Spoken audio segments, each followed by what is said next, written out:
গতবার যখন ঢাকায় গেলাম তখন একটা রুফটপে মান্ডি ট্রাই করলাম প্রায় ২ না ৩,০০০ টাকা খরচ করে। মান্ডিটা ভালো ছিল কিন্তু চিন্তা করলাম এই রেসিপি তো আমরা বাসায় বানাতে পারি। প্রথমে আমরা পাত্রের মধ্যে তেল আর সাথে কিছু গরম মসলা দিয়ে দিব। তারপর এটার মধ্যে পেঁয়াজ দিয়ে এটা আমরা একটু নরম করে নিব। এই ধরেন ২-৩ মিনিটের মতো রান্না করলেই হবে। তারপর আমরা একে একে দিয়ে দিব গার্লিক আর জিঞ্জার পেস্ট। এগুলো দিয়ে এই কাঁচা গন্ধটা চলে গেলে আমরা দিয়ে দিব ধনিয়ার গুঁড়া, হলুদ, লাল মরিচ আর জিরার গুঁড়া।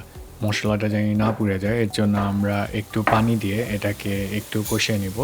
কষানো হয়ে গেলে আমাদের সবথেকে ইম্পর্টেন্ট স্পাইস হচ্ছে গিয়ে এখানে নাটমেগ বা জয়ফল, বাট আমরা এটা বেশি দিব না। আমরা হাফ টিস্পুনের একটু কম দিব। আমাদের মনে রাখতে হবে এটার ফ্লেভারটা যেন খুব ডমিনেটিং না হয়, বরং এটা ব্যাকগ্রাউন্ডে থেকে খুব সুন্দর একটা শাহি নোট দিবে। তারপর আমরা এর মধ্যে টমেটো আর সল্ট দিয়ে কষিয়ে এর মধ্যে আমাদের মাংসগুলো দিব। মাংসগুলো দিয়ে মশলাগুলোর মধ্যে মেখে নিয়ে তারপর এর মধ্যে আমরা পর্যাপ্ত পরিমাণে পানি দিয়ে এটাকে কুক করতে দিব ৩০ মিনিট মিডিয়াম লো হিটে। এখন আমরা চলে যাব আমাদের সালসাটা বানাতে। তো মান্ডির সালসাটা বানানো খুবই সহজ। এটার জন্য আমাদের লাগবে টমেটো, সাথে লাগবে একটু পেঁয়াজ, ২ টো কাঁচামরিচ, বেল পেপার, এটা টোটালি অপশনাল, দিলে দিবেন, না থাকলে দিবেন না। আর কোরিয়ান্ডার, গার্লিক, লেমন জুস আর স্বাদমতো লবণ।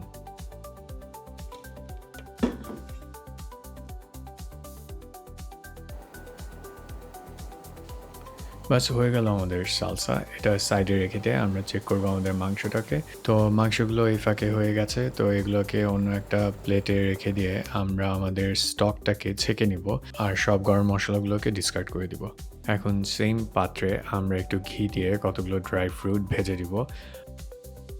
আবারও আর সামান্য একটু ঘি দিব। ঘি দিয়ে এর মধ্যে গাজর দিব। গাজর দিয়ে আমরা ২-৩ মিনিটের মতো ভেজে নিব। তারপর এর মধ্যে আমাদের সোক করে রাখা বাসমতি রাইসটা দিয়ে দিব।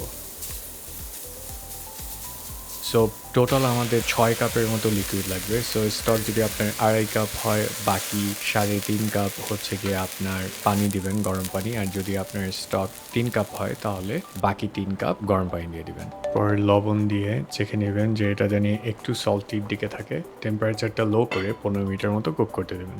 এই ফাঁকে আমরা মাংসগুলোকে একটু ভেজে নিব, তাহলে এটার স্কিনটা একটু ক্রিস্পি হবে। আমাদের ভাতও এর মধ্যে হয়ে গেছে। এর উপর আমরা মাংসগুলোকে দিয়ে দিব। মাংসগুলো দিয়ে যেহেতু এটা মান্ডি, তো এটাতে একটু কয়লার গন্ধ দিলে একদম পরিপূর্ণ হয়। সো এর জন্য আমরা একটা গরম কয়লার মধ্যে অল্প একটু ঘি ঢেলে এটা ২ মিনিটের মতো স্মোক করতে দিছি।